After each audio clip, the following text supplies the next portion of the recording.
into the broader population. Let's hear from the lady at the front. Greetings, George. I'm Kim Sharif. I am a solicitor, and I'm a human rights activist as well, been more at the forefront because of the Yemen situation. I'm originally from the south of Yemen, Hadramaut. I've grown up here, so all my education, everything is here. I'm more of a Rosalie Brown than I am perhaps a Hadramiya.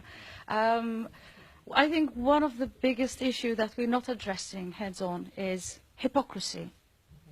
Hypocrisy, which is very dangerous for the international platform at the moment from legal perspective. I can tell you and guarantee you that this man who is staying in this hotel in Riyadh has no legitimacy settled. This is a long debate. Another time I'll be able to show you the evidence which I have. Secondly, the getting together and bombarding this country without express authority from the UN to use force is simply illegal. Thirdly, the blockade is just illegal. Therefore, because if the beginning of the actions and everything else that comes with it is therefore illegal, ab initio illegal, and anything that flows from it is illegal. What is now going on is genocide by this illegal blockade. There's mass starvation as a result of this blockade. Indeed. Now, where is the danger for us here in the UK? As an established oldest democracy in the world, one of our core values is to uphold the rule of law and democracy. Now, we've stopped doing that. Of course, Blair has set precedent, as you said, in the case of Mr. Bandar bin Sultan. It's a clear case of criminal behavior. He should have been indicted. How you solve the issue later on is a matter, another day's conversation, but they haven't done that. Why is it dangerous for us here in the UK? We have an unwritten constitution. And where you have the executive taking the mickey out of the judiciary in that way, that means we are at risk. Okay? Furthermore, from the international platform perspective, we have a regime that is by definition a rogue regime, a known criminal. Because, let's just go to Just Law, for example. Just Law already identifies for us that the members of the Saudi regime were involved in 9/11. 9/11 was the beginning of this business of war against terror. So many people have been rectally fed, so many people have been disappeared, so much has happened since, and we all know. We've lost all our liberties here in the UK. All that I knew as basic classical English law has gone. We don't have that anymore. All of that to fight war on terror. Now, 16 years later, we discover that the criminal that we've been elusively coming after for so many years and destroying so many lives over the process of it happens to be who you just described as our best friend. Now, the decent thing to do after justice, especially now that it's been published and it's all known, the decent and honorable thing, the legal thing to do is indict this regime. Simple. It's a criminal behavior. You've got a rogue regime. Once you have a rogue regime, by definition, under international law, it is illegal to sell them weapons. Under international law, under European law, and the UK law. And for your information, there is a case going on right now, brought to court by CAT, Campaign Against Arms Trade. And that is challenging the UK government's legal position vis-à-vis selling weapons or continuing to sell weapons to the Saudi regime in light of the Yemen situation. The problem that we are not addressing head-on is that this parliament has got us involved in a war without parliamentary approval. So there's so much more that I can tell you. There's so much hypocrisy and illegality going on, which is very, very dangerous for international relations, because we now have a system of absolute chaos, as simple as that. And what rules is rogue regimes like the Saudi regime that is supplying terrorism to the world. It is, because Taliban's are Wahhabis, Al-Shabaab's are Wahhabis, Boko Haram are Wahhabis, Daesh are Wahhabis, Al-Qaeda are Wahhabis. Everybody who does this kind of butchering anywhere in the world is a Wahhabi. It's a fact. For your own information, which is a very useful thing that has happened recently, beautiful, our brothers in the Ahl Sunnah wal Jama'ah got together in a big conference in Chechnya where they denounced the Wahhabi regime as being outside the Sunnah. If it is outside the Sunnah, therefore, by definition, it is outside Shia. Therefore, it is not within the fold of Islam. So to call the Saudi regime Islamic is actually wrong. And therefore, I ask...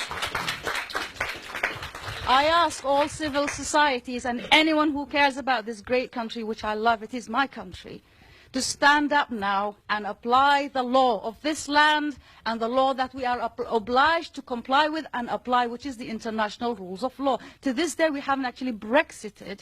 We are still within Europe. Therefore, we must apply these laws. And if we don't, then we are, by definition, criminals. If you aid and abet, if you know a known criminal, and you know he is a murderer, and then you go and give him knives and guns and bombs, what do you think he's going to do with it? Play with it in the garden? No, he's going to go and murder people. So by law, under English law, you are aiding and abetting a very serious crime, and you are a criminal. Now, by definition, from what is going on in the world today, we in Britain are really in a very, very dangerous and frightening situation. I ask my fellow Brits to stand up and say, let's restore the integrity of this parliament and the system of this country, and let's be what we used to be and stop playing with criminals and known hoodlums like the Saudi rogue regime. That's a butcher.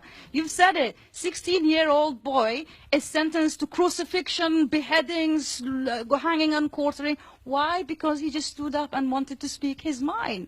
Is that allowed? Am I allowed to go and deal? This is, to me, paedophilia of a kind. It's a brutal kind of paedophilia to me. It is child abuse. How can we go and have relations? I do understand here in Britain we've destroyed our industries in the 80s. We've got nothing left for us to export other than weapons and security. May I recommend that we make them the luxurious yachts and airplanes and private jets they love instead, because BAE can do that, and we will still make the money. And above all, our obligation is to stand now and apply the rule of law and prosecute this regime, because it is a criminal regime. Thank you.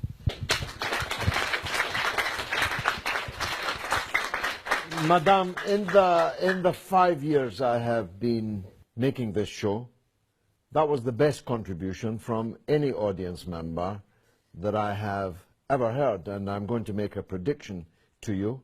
Over the next days, you're going to be a YouTube sensation, and millions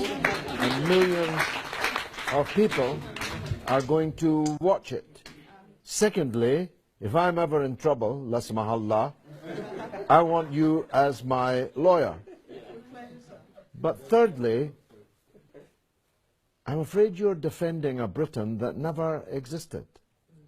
And it pains me to point it out to you. I do recognize that. Well, no, because we're running out of time and I'm speaking It does now. exist, it does. And I am coming from the legal fraternity, Yes, and our but system it's is all the a best in the facade. world. It's all a farce. Yeah. And it's always been a farce. Ask him. He's Sudanese. What law, what civilization, what morals But you see, I'm were a woman. involved in us I'm a going woman. to his country or her country, India? We went there to steal all their things. All this democracy and law is just lipstick on a pig. That's all it is. It's lipstick on a pig. And lipstick, as you well know, can be wiped off just like that. And whenever they don't want to wear it anymore, they just wipe it off. So I beg of you not to invest in the British, the political class.